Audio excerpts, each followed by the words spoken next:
Today I will have a look around Lyshøj mill. It was the place where my grandfather before the war was a trainee to run a mill. During the Second World War, he was a freedom fighter. He was captured by the Germans and executed with his 7 friends. They had the group called Wistinggruppen. You see, the mill does not have its top and its wings on. They are fixing it at the moment. Here you see a picture of my grandfather from when he was a trainee at the mill.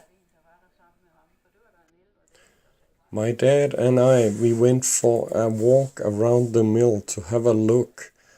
And we were talking about that, how strange it was to be in the place where Granddad had been a trainee so many years ago.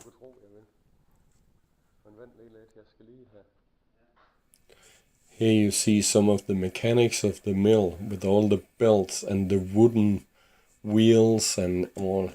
It's really incredible to look at. Then we went upstairs.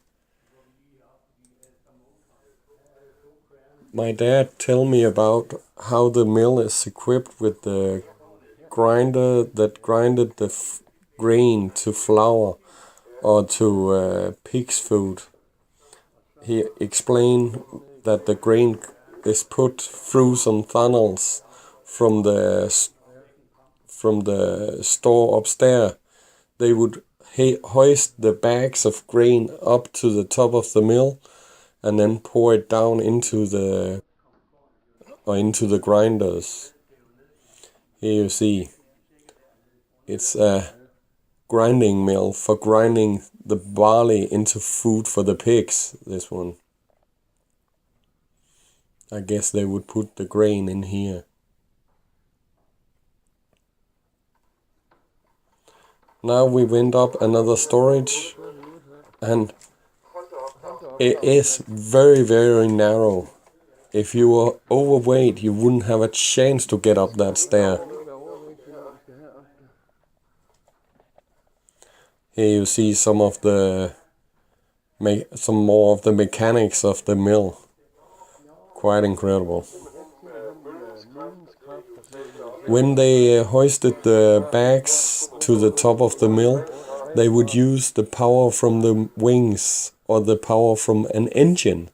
This mill was equipped with an engine as well, a big diesel engine. The axle in the middle here is the axle that was from the top of the mill to the grinding stones.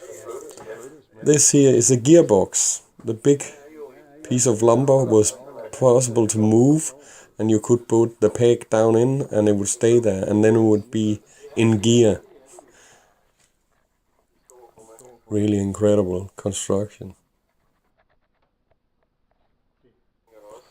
There you are, some old, some old scales and all the weights for the scales.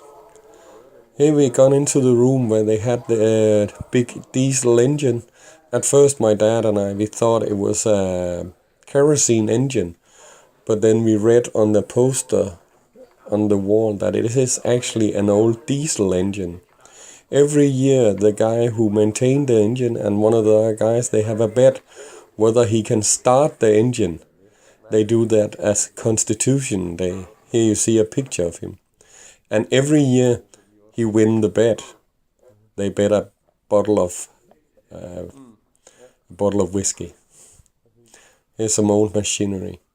Upstairs at the grain storage, they had some pictures. Here you see the grain storage. Impressive construction. And here outside again having a look at the mill. Now we go by car to Wisting. That is the town where my grandfather lived and where they had the resistance movement and where he now is buried with his 7 friends. My mother, it was her dad, so she's putting some flowers on the grave. And here you see the headstone. My grandfather's name was Henning Andersen. He's the fourth name from the bottom. The stone was raised after the war.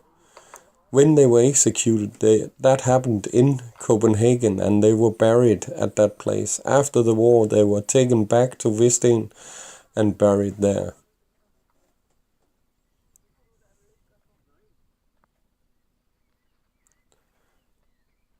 The stones say they gave their life for Denmark. My mother told me that when she was a child, she would go to this place with one of her friends. They would go on their bicycles. They would bring a bottle of lemonade and some cookies, and then they would have a picnic and talk to her dad.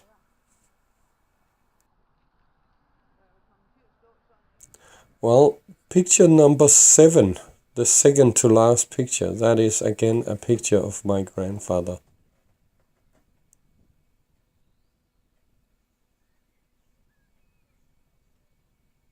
The other people in the picture is obviously the other 7 people from the group. Then we said goodbye to grandfather and went back home. I hope you enjoyed this video. Please comment and subscribe. Bye bye.